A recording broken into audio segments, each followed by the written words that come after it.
बंद पडलेले थिएटर, रात्रीच्या अंधारात सुरू असलेलं खोदकाम आणि अचानक पोलिसांची एंट्री.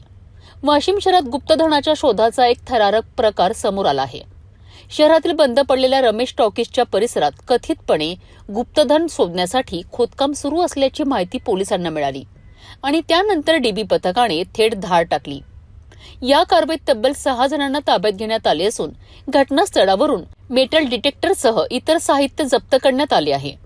पोलिसांच्या माहितीनुसार मागील अनेक वर्षांपासून बंद असलेल्या या थिएटरमध्ये काही दिवसांपासून संशयास्पद हालचाली सुरू होत्या. रात्रीच्या वेळी खोदकाम होत असल्याच्या माहितीवरून पोलिसांनी सापळा रचत कारवाई केली आहे. ताब्यात घेतलेल्या सर्वांना शहर पोलीस स्टेशनमध्ये आणण्यात आले असून रात्री उशिरापर्यंत बंद दरवाजा आड चौकशी सुरू होती. मात्र या संपूर्ण प्रकरणाबाबत पोलीस प्रशासनाकडून अद्याप अधिकृत माहिती देण्यात आलेली नाही. त्यामुळे शहरात चर्चांना आणखी उधाण आलं आहे. दरम्यान या प्रकरणात एका मोठ्या राजकीय पक्षाच्या काही कार्यकर्त्यांची नावे समोर येण्याची शक्यता व्यक्त केली जात आहे. तसंच काही जण आपली नावे वगळण्यासाठी दबाव टाकत असल्याचीही चर्चा रंगत आहे. आता या कथित गुप्तधन प्रकरणामागे नेमकं सत्य काय? खरंच काही खजिना दडलेला होता का, की हा फक्त अफवांवर आधारित खेळ होता? याचा उलगडा पोलीस तपासातूनच होणार आहे.